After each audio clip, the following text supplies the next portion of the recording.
हे सिद्ध बुद्ध शिव सिद्ध अवध ध्याता, आचार्य भय वझाए सुसाधु सिंधु, मैं बार बार तब पार पयोज बंधु।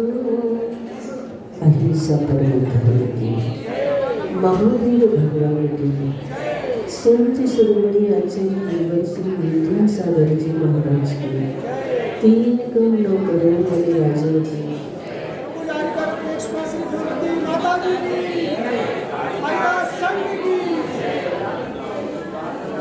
शांति धारा के बारे में हम यहाँ पर समझने का और शुद्ध उच्चारण करने का प्रयास कर रहे हैं। शांति धारा में आप लोगों ने देखा होगा मंत्रों का बार बार उच्चारण किया जाता है। मंत्रों का बार बार उच्चारण करने का मतलब होता है किसी सोते हुए को बार बार जगाने के समान होता है। कोई व्यक्ति सो रहा है, एक बार आवाज दी नहीं जागा, दूसरी बार आवाज दी नहीं जागा, इसे बार बार हम उसे जगाने का प्रयास करते हैं। उसी प्रकार से यह प्रक्रिया उसी सोते हुए व्यक्ति को जगाने के समान है। जिस प्रकार किन्हीं 2 स्थानों के बीच बिजली का संबंध लगा दिया जाए, कर दिया जाए, इसी प्रकार साधक की विचार शक्ति स्विच का काम करती है और मंत्रों की जो शक्ति होती है वह मंत्र शक्ति विद्युत लहर का काम करती है।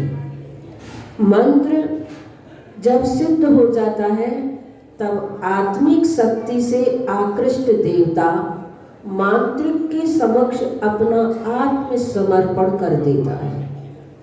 आप लोगों ने देखा होगा लोग मंत्र विद्या सिद्ध करने का प्रयास करते हैं। कोई मंत्रों को सिद्ध करने की साधना करते हैं। तो वो साधक जो होते हैं, जो मंत्र सिद्ध करते हैं, उनके अंदर जो उस शक्ति का देवता होता है वह आकृष्ट हो जाता है और मांत्रिक यानी कि जो मंत्र सिद्ध करने वाला होता है वह अपना आत्मसमर्पण कर देता है और उस देवता की सारी शक्ति उस मांत्रिक के में आ जाया करती है। इसलिए उसको बहुत ऊर्जा प्राप्त होती है, बहुत एनर्जी प्राप्त हो जाती है। आप लोगों ने सुना होगा रावण बहुरूपणी विद्या सिद्ध कर रहा था और बहुरूपणी विद्या सिद्ध किस लिए कर रहा था? रामस्य मृत्युर्भवेत्। ऐसे भी अगर किसी ने हमारे ऊपर मंत्रों के प्रयोग किए हैं तो वो भी शक्ति छिंद छिंद भिंद भिंद हो जाए। मारण, उच्चाटन, विद्वेषण, मोहन, वशीकरण आदि 8 प्रकार के मंत्र हुआ करते हैं।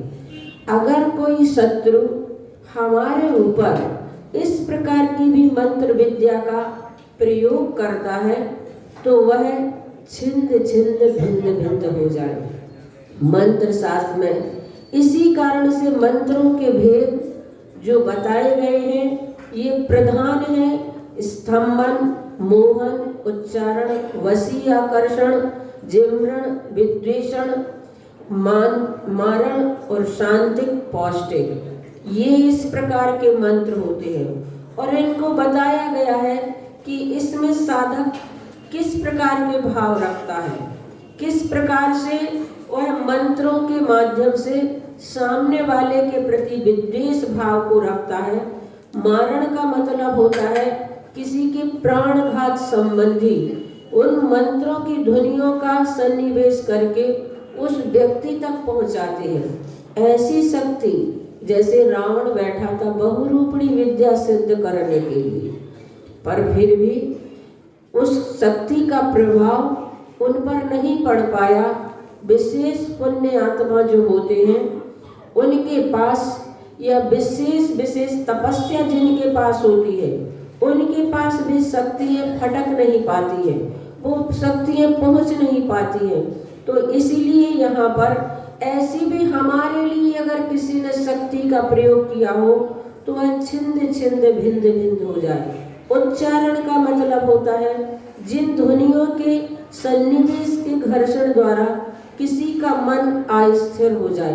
किसी ने किसी पर किसी प्रकार का मंत्र का प्रयोग कर दिया, अब उसका मन ही नहीं लगता है, मन में कुछ स्थिरता ही नहीं रहती है और उल्लास रहित, अब उसके अंदर जो उत्साह था सारा उत्साह उसका गिर जाता है, निरुत्साहित होकर पथभ्रष्ट हो जाता है, अपने स्थान से भटक जाता है। ऐसे भी किसी ने मंत्रों का प्रयोग किया हो तो वो सारे मंत्र छिंद छिंद भिंद भिंद हो जाए।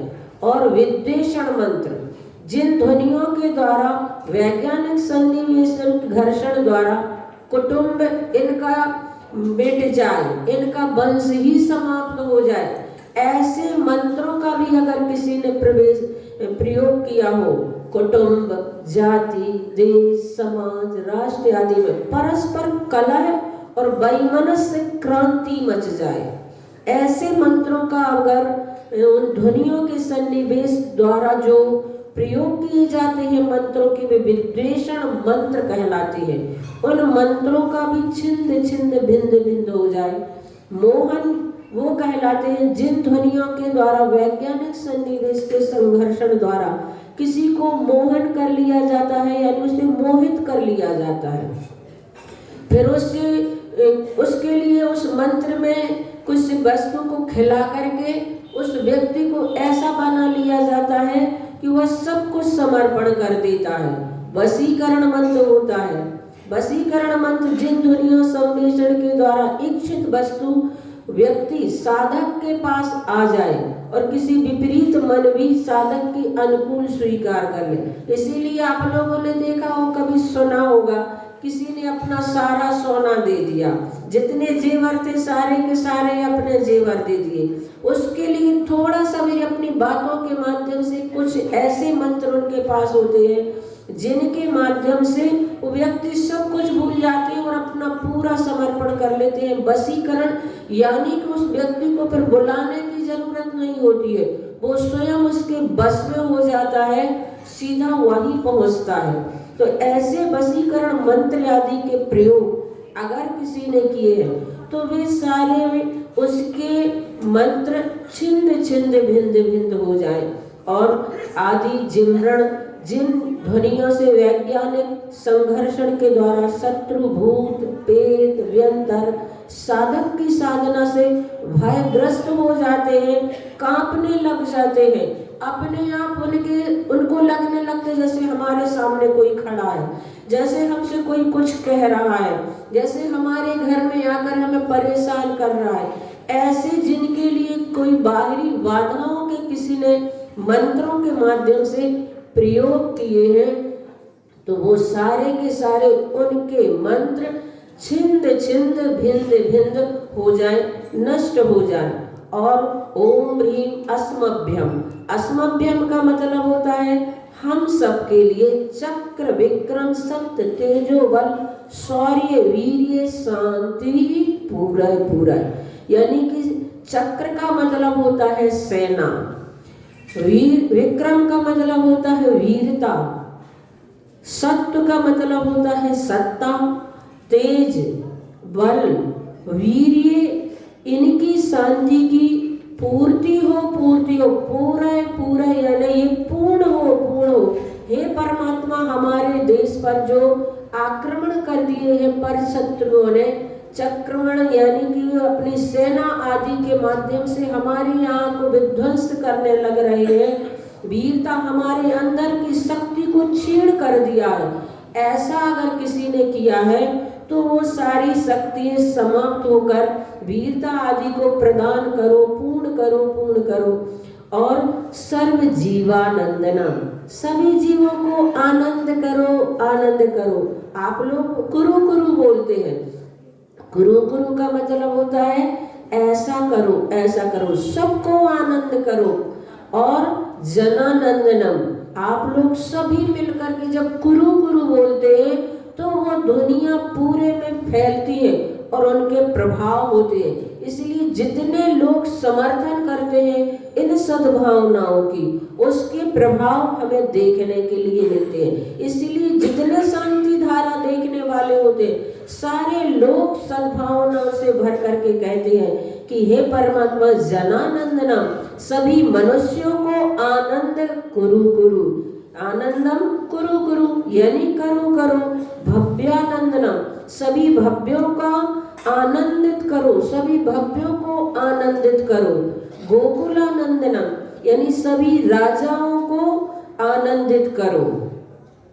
और सभी गोकुलानंदन का मतलब होता है गाय भैंस आदि जो पशु है वो धन कहलाते हैं। धन आपका रुपया पैसा नहीं कहलाता है, धन पशु धन आदि जो होते हैं उनको भी आनंदित करो, आनंदित करो। सब राजा नंदनम, सभी राजाओं को आनंदित करो। राजा हमारा देश का अगर प्रशस्त है, अच्छा है, नीतिवान है तो हम सब प्रजा भी उसके माध्यम से जो संचालन कर रहा है उसके माध्यम से वहाँ की जनता भी शांति की श्वास ले सकेगी। इसलिए राजा को भी आनंदित करो, अलग से भावना भाते हैं उसके लिए। सब ग्राम नगर खेत करवट मटम पत्तन द्रोणमुख संवाहानंदनम कुरु कुरु, इस प्रकार से आप बोलते हैं। तो सर्व ग्राम का मतलब होता है कि जहाँ पर बाढ़ से घिरे हुए घर होते हैं जिसमें अधिकतर शूद्र किसान लोग रहते हैं, ऐसे जो गांव होते हैं, ग्राम जिसे बोलते हैं, जो बाग बगीचा मकानों से सहित होते हैं, ऐसे ग्रामों को भी आप आनंदित करें। नगर का मतलब होता है जहाँ दरवाजों से युक्त, कोट से वेष्टित क्षेम नगर क्षेत्र आदि जो होते हैं वे नगर कहलाते। 4 दरवाजे पहले आप लोगों ने देखे होंगे, राजा महाराजाओं का जब यहाँ पर निवास होता था वहाँ पर मैंने देखा सायगढ़ में बकतबली शाह की नगरी मानी जाती है, तो वहाँ बहुत बड़े बड़े गेट बने हुए हैं और वहाँ बहुत बड़े वो दरवाजे भी थे। कहा जाता था ये दरवाजे बंद कर दिए जाते थे जब कभी किसी प्रकार का मतलब अन्य राजा आदि आकर के आक्रमण की अपनी भावना बनाते थे तो उनको बंद कर दिया जाता था। और खेत करवट का मतलब होता जो नगर नदी पर्वत से घिरा हुआ हो, तो नदी के किनारे जो बसे हुए होते हैं उसके पास में पर्वत आदि से घिरे हुए जो नगर होते हैं वे खेत कहलाते हैं। खेत भी बोलते हैं, खेत भी कहलाते हैं।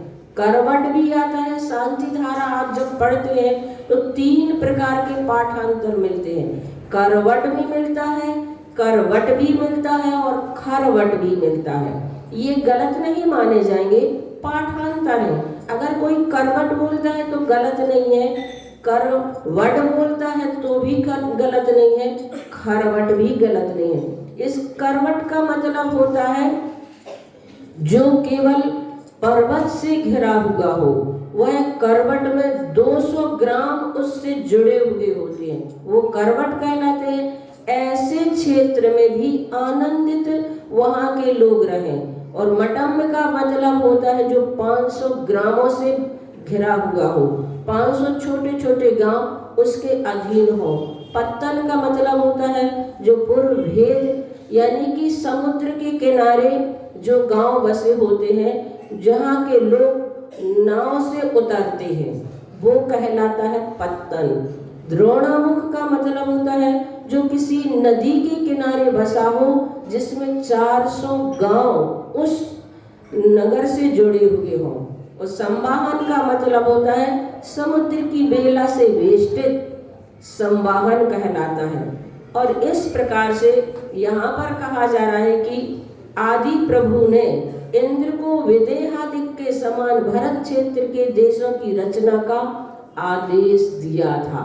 जब युग के प्रवर्तक भगवान आदिनाथ यहाँ पर अवतरित हुए थे तब किस प्रकार से इनकी रचना होनी चाहिए, ग्राम की रचना किस प्रकार से होनी चाहिए, नगर की रचना किस प्रकार से होनी चाहिए, खेत करवट आदि किस प्रकार से बनना चाहिए। इस प्रकार की भगवान आदिनाथ ने विदेह क्षेत्र का जो वहाँ का व्यवस्थित संचालन होता है उस विधि को देखकर अपने अवधि ज्ञान के माध्यम से जान करके भारत क्षेत्र की रचना करवाई थी और इंद्र ने ग्रामादि के भेदों से युक्त देशों की रचना की थी।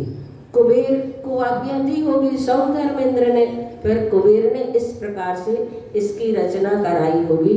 तो ये यहाँ पर जीवानंदनम, जनानंदनम, भव्यानंदनम, गोकुलानंदनम, सर्व राजानंदनम, ग्राम नगर खेत करवट मठम पत्तन द्रोणामुख संवाहानंदनम कुरु कुरु। इस प्रकार से हम सभी कितने सारे लोगों के प्रति सद्भावनाएं भाते।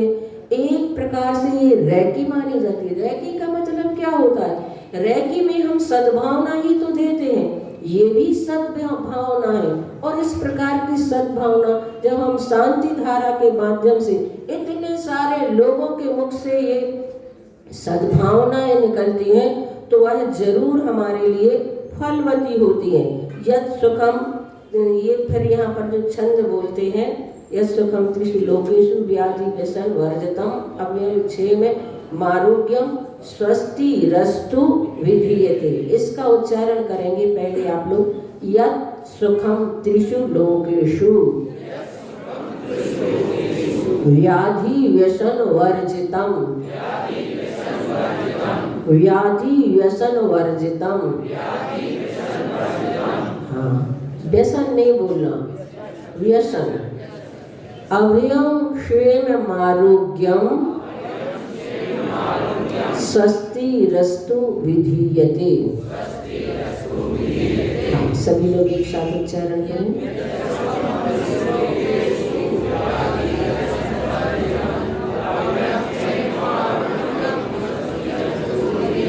यद सुखम का मतलब है यद यानी जो, सर्वनाम है। सुखम जो सुख, त्रिषु लोकेषु शांति धारा में कितनी विशेष विशेष भावनाएं हम पूरे जगत के प्रति भाते हैं। त्रिषु लोकेषु तीनों लोकों में, व्याधि व्यसन वर्जितम, व्याधि व्यसन से रहित कहा गया है। जो सुख तीनों लोकों में व्याधि और व्यसन से रहित कहा गया है। अभयम क्षेम आरोग्यम, वह अभय क्षेम और आरोग्य। स्वस्ति रस्तु, स्वस्ति का मतलब होता है कल्याण। स्वस्ति रस्तु, कल्याण करने वाला होवे, ऐसा विधीयते जानना चाहिए। विविध धातु जानने के अर्थ में होती है, तो ऐसा हमें जानना चाहिए कि जो सुख तीनों लोकों में व्याधि, व्याधि किसे कहते हैं? हाँ, शरीर के तन के रोग को व्याधि कहते हैं, तन के विकार को व्याधि कहते हैं, बुद्धि के विकार को उपाधि कहते हैं और मन के विकार को आधि कहते हैं। और इन सब तीनों विकारों को दूर करने के लिए होती है समाधि। आधि, व्याधि और उपाधि, ये 3 प्रकार के विकार होते हैं। उन विकारों को दूर करने के लिए साधक अपनी जिंदगी में समाधि, समाधि से मतलब सिर्फ मरण से नहीं होता है, समाधि का मतलब होता है ध्यान। ऐसे समाधि को वह प्राप्त कर लेता है, उसका मन एकाग्र होता है। जब व्यक्ति आधि, व्याधि और उपाधि से रहित होता है तब वह आत्म तल्लीन हो जाया करता है। तो यहाँ पर कहा जा रहा है यद सुखम, जो सुख तीनों लोगों में व्याधि और व्यसन से रहित है। व्यसन की बात कही गई है। आज व्यक्ति के जीवन में व्यसन ऐसे आते चले जा रहे हैं, जैसे हमारे जीवन के लिए श्वास जरूरी होता है, वैसे उनकी जिंदगी में जीने के लिए उन्हें वे व्यसन जरूरी हो गए हैं। तो ऐसे व्यसन से रहित जो होते हैं, वही व्यक्ति अपने जीवन में अभय, क्षेम का मतलब होता है कल्याण, और आरोग्यता को प्राप्त कर लेते हैं। जो व्याधि और व्यसन से रहित होते हैं वही अपने जीवन में अभयता को प्राप्त होते हैं, कल्याण करते हैं और आरोग्यता को प्राप्त होते हैं। और ऐसे कल्याण करने वाले हुए ऐसा जानना चाहिए। फिर आगे हम पढ़ते हैं, श्री शांतिरस्तु शुभमस्तु जयोस्तु। ऐसा जब बोलते हैं शांति ही अस्तु, संधि विग्रह जब करेंगे रा का रेप सो विसर्जनीय सूत्र लगता है, रस्तु लिखा है, रा का विसर्ग हो जाता है, उसमें आ बचता है क्योंकि रा पूरा है, हलंत नहीं लगा है उसमें, तो वह स्वर सहित रा है, तो उसका शांति ही अस्तु, शांति होवे। शिवम अस्तु, शिव की प्राप्ति होवे। जयोस्तु, जयोस्तु यानी जय होवे। नित्यम आरोग्यम अस्तु, संधि विग्रह करेंगे तो, और इसके अनुसार पढ़ेंगे तो नित्य आरोग्यम अस्तु, यानी कि हमेशा नित्यम, हमेशा आरोग्यता का लाभ हो, हमेशा आरोग्यता का लाभ होवे, ऐसी भावना भाते हैं। क्योंकि वास्तव में रोग के कारण से व्यक्ति न धर्म कर पाता है, न अपने दिन भर की चर्या को प्रशस्तता से कर पाता है। इसलिए सभी सुखों में जो 7 प्रकार के सुख कहे गए हैं, पहला सुख तो शांति धारा में भावना भाई जाती है कि संसार के सभी लोग आरोग्यता को प्राप्त हुए, नित्य आरोग्य वस्तु, हमेशा आरोग्यता का उन्हें लाभ हुए। अस्माकम यानी हम सब जितने भी लोग हैं उन सब का तुष्टि रस्तु, उन्हें संतोष होवे। पुष्टि रस्तु, संवर्धन होवे।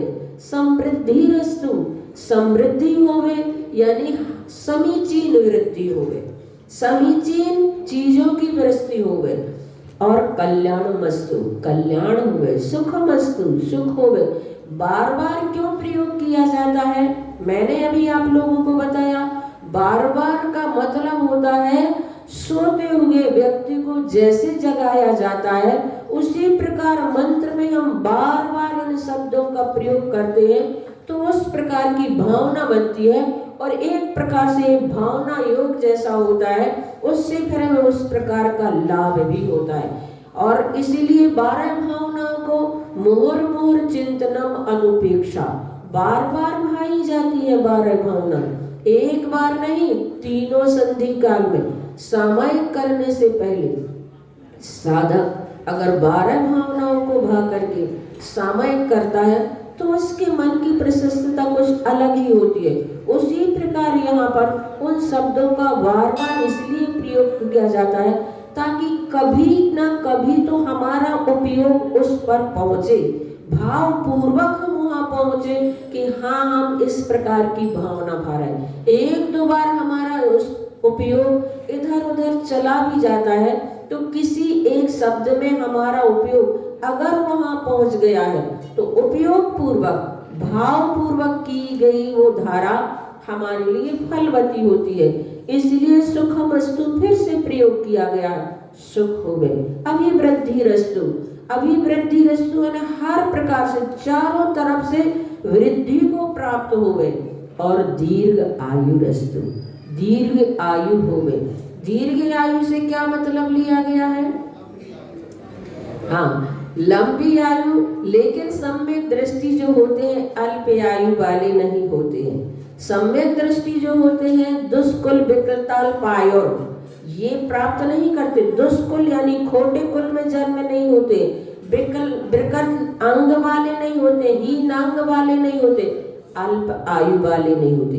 तो अल्प आयु से ऐसा नहीं है कि 100 वर्ष की आयु मिल गई तो हम लंबी आयु वाले हो गए और वे करा रहे हैं, परेशान हो रहे हैं, ये लंबी आयु नहीं कहलाती है। वैसे तो लंबी आयु के लिए ये भी कहा गया है 8 वर्ष से अधिक आयु अगर प्राप्त हो गई है तो वो भी पूर्ण आयु मानी जाती है।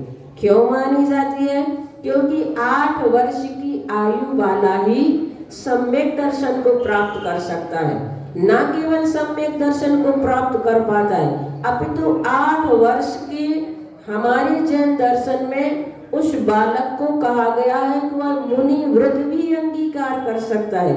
ना केवल मुनि व्रत अंगीकार कर सकता है, परंतु केवल ज्ञान को प्राप्त करके मोक्ष भी प्राप्त कर सकता है। इसलिए अगर 8 वर्ष की भी आयु प्राप्त हो गई तो वह दीर्घ आयु में कहलाएगा। फिर भी यहाँ पर उस प्रकार की कामना नहीं की जाती है। ये कामना की जाती है, आयु तो किसी की भी नहीं बढ़ाई जाती है। सिद्धांत है जिसको जो आयु प्राप्त हुई है उतने ही उसके निषेक होते हैं, पर जो अल्प समय में ही चले जाते हैं, जिनका अकाल मरण हो जाता है, ऐसा अकाल मरण ना हो करके पूर्ण आयु को प्राप्त करें। इसलिए आचार्य श्री ने वहां का नाम पूर्ण आयु रखा है, दीर्घ आयु नहीं रखा है। आचार्य श्री ने पूर्ण आयु रखा है उसका नाम, ताकि वो अपने पूरी आयु, जिसको जितनी आयु मिली है उतनी आयु को जी सके, अकाल में ही ना चल बसे। बीमारी के कारण, रोग आदि के कारण इस प्रकार से बीमारी वेदना आदि ना हो कि अकाल में ही व्यक्ति चला जाए। इसलिए आचार्य श्री कहने लगे मैंने उसका नाम पूर्ण आयु रखा है, ताकि सबको अपनी आयु पूर्ण मिल सके। तो दीर्घ आयु रस्तु, दीर्घ आयु हो गए, हम इस प्रकार की भावना बातें हैं। कुल गोत्र धनानि सदा संतु, कुल गोत्र धन हमेशा हो गए, और सद्धर्म श्री बलायु आरोग्य ऐश्वर्य अभिवृद्धि रस्तु।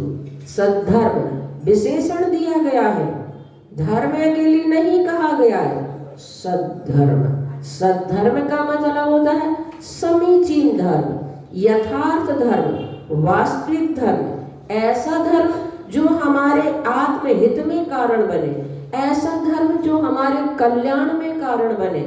ऐसे सद्धर्म श्री यानी कि लक्ष्मी, बल, आयु, आरोग्य, ऐश्वर्य से वृद्धि हो गई। इस प्रकार की हम जब सबके प्रति भावना भाते हैं तो सब में हम भी गर्वित होते हैं। अपना स्वार्थ नहीं होना चाहिए कि हमारे लिए ऐसा हो, सब ऐसे हो और सब में हम भी गर्वित हैं। सबके भले की कामना जब हम करेंगे तो हमारा भी भला होगा। इसलिए ऐसे ऐश्वर्य आदि की प्राप्ति सबको हो गई। फिर ओम ह्रीं श्रीं क्लीं अरहं अस्या उषा अनाहत विद्यायै नमो वरिहंतारं ह्रौं सर्व शांतिं कुरु कुरु स्वाहा। यह बाधा व्यंतर बाधा विनाशक मंत्र है। आघात से रहित विद्या के लिए अरहंत भगवान को इस मंत्र में नमस्कार किया गया है। अनाहत विद्याय नमो वरिहंतारं, यहाँ पर अरहंत भगवान को नमस्कार करते हुए किसी को अगर और बाहरी बाधाएं जो हुआ करती है, भूत प्रेत व्यंतर आदि की, तो उसका विनाशक ये मंत्र, उसका घात करने, आघात से रहित ये मंत्र यहाँ पर 9 बार जिसका हम जाप करते हैं। फिर ह्रौं विघ्न विनायक, सभी की शांति करो, सभी की शांति करो, सभी की शांति करो, इस प्रकार से हम भावना भाते हैं। और स्वाहा जो होता है, जो ह्रौं ये बीजाक्षर है, ह्रौं सभी के लिए शांति के कारण बने, इस प्रकार के ये विघ्न विनायक सभी की शांति के लिए इस बीजाक्षर का हम उच्चारण करते हैं। और स्वाहा शब्द जो होता है वह शांति वाचक है। फिर यहाँ पर आयुर्वल्लिर विलासम, ये वाला जो हम पढ़ते हैं, पहले इसका उच्चारण करेंगे, फिर उसके बाद हम इसका अर्थ समझेंगे। आयुर्वल्ली विलासम, बानी बोलना, विलासम सकल सुख फलई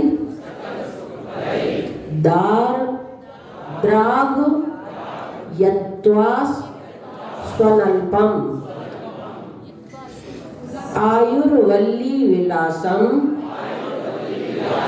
सकल सुख फलई द्राघ यत्वा स्वनल्पम। धीरं वीरं गभीरं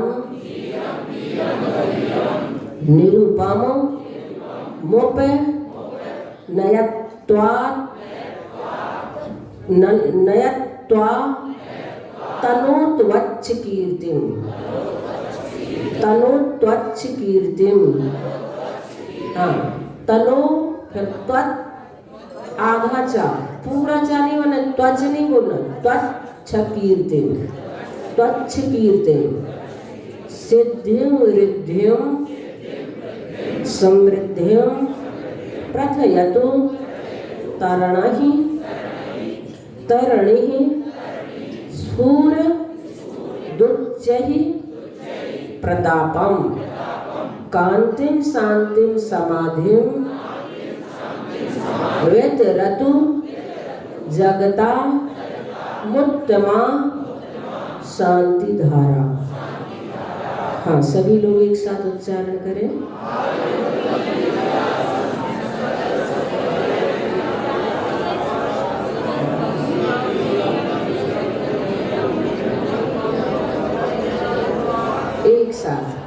एक साथ आयुर्वल्ली विलासम सकल सुख फलै द्रागियत्वा स्वनल्पम धीरम वीरम गंभीरम निरुपम उपनयत् त्वातनोत्वच्छ कीर्तिम सिद्धिं वृद्धिं समृद्धिं प्रथयतु तरणिहि स्फुरदुच्चैः प्रतापं कान्तिं शान्तिं समाधिं वितरतु जगता मुत्तमा शांति धारा।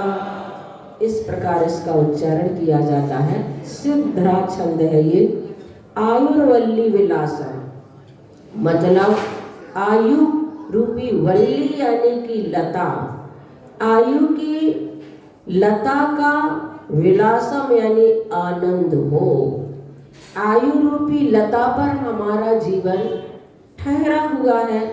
जैसे लता को, वेल को किसी के सहारे हमारे लिए ऊंचे पहुंचाना होता है, उसी प्रकार हमारा जीवन आयु रूपी लता के सहारे जो चल रहा हो वह आनंदित हो। सकल सुख फलई द्रागयित्वा स्वनल्पम, सकल का मतलब होता है संपूर्ण, सुख फलैर संपूर्ण सुख के फलों के द्वारा शीघ्र अत्यधिक द्रागयत्ता द्रागयत्वा शीघ्र अत्यधिक स्वनल्पम अत्यधिक विस्तार होकर संपूर्ण सुखों के फलों के द्वारा शीघ्र अत्यधिक विस्तार होकर धीरम वीरम गभीरम। इसमें भी गभीरम कहीं कहीं पर आता है, कहीं कहीं पर शरीरम भी आता है। तो धीर वीर और गंभीर का गंभीर महत्ता के द्वारा, धीर वीर महत्ता के प्रथयतु, प्रथयतु का मतलब होता है विस्तार को प्राप्त हो गए, धीर वीर की महत्ता के विस्तार को प्राप्त हो गए। कैसे? उदाहरण दिया है तरणी। तरणी का मतलब होता है सूर्य, सूर्य के स्फूर्य, स्फूर्य यानी जाज्वल्यमान, स्फुरत यानी जाज्वल्यमान, दुच्चहि प्रतापम कांति, प्रतापम यानी प्रकाश, ऊंचाई पर होती है।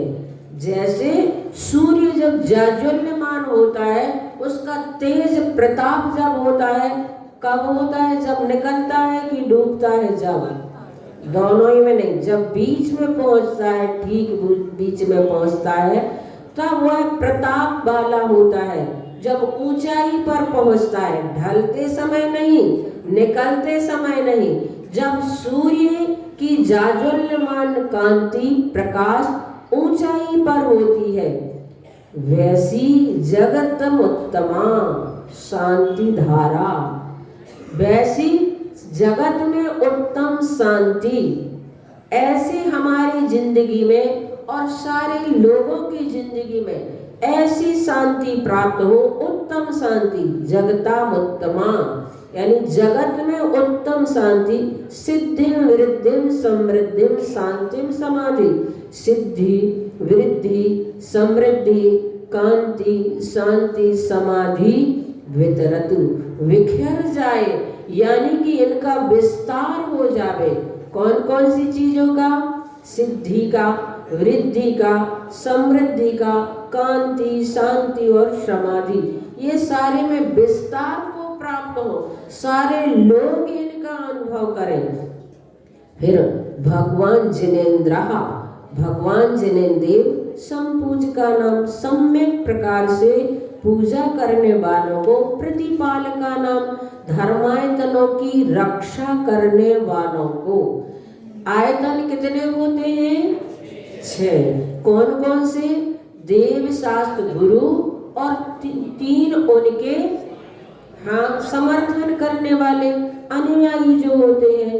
तो इस प्रकार से जो 6 आयतन है, देव, शास्त्र, गुरु भी है, तो 6 आयतन, यानी कि जो उनके अनुयायी हैं, देवों के अनुयायी, शास्त्र के अनुयायी, गुरु के अनुयायी, इस प्रकार से धर्मायतनों की रक्षा करने वालों के लिए, जो भगवान की भक्ति कर रहे हैं, जो स्वाध्याय आदि कर रहे हैं, माँ जिनवानी से जुड़े हैं, जो गुरुओं के भक्त हैं, ऐसे धर्मायतनों की रक्षा करने वालों को यतीन्द्र सामान्य तपोधनाना। यतीन्द्र का मतलब होता है आचार्य। यतीन्द्र, मुनीन्द्र, मुनियों के जो इंद्र हैं, इंद्र का मतलब होता है जो प्रधान होते हैं, तो मुनियों के प्रधान आचार्य होते हैं। इसीलिए मुनीन्द्र यानी कि आचार्य तथा सामान्य तपस्वी मुनियों को तथा देशस्य राष्ट्रस्य पुरस्य राज्ञा, देश, राष्ट्र, नगर और राजा की शांति करो, तुम शांति करो, उन सबको शांति का लाभ हो, उन सबको आनंद का लाभ हो। और इस प्रकार से शांति धारा आप लोग पढ़ते हैं, और जब कभी मुनियों से पढ़वाते हैं तो वैसे तो शांति धारा मंत्र होती है, और जब मुनियों के मुख से ये शांति मंत्र निकलते हैं तो महामंत्र हो जाया करते हैं। इसलिए आप लोगों का विशेष भाव होता है कि आचार्य श्री पढ़े, महाराज श्री पढ़े, माता जी पढ़े। इनका मतलब ये होता है कि जब विशेष विशेष तपस्वियों के मुख से वो मंत्र निकलते हैं तो महामंत्र का काम करते हैं। समय अपना पूरा हो गया है, इतना ही कह करके आज अपनी वाणी को विराम देते हैं। बोले महावीर भगवान हे गुरुवर शाश्वत सुख दर्शक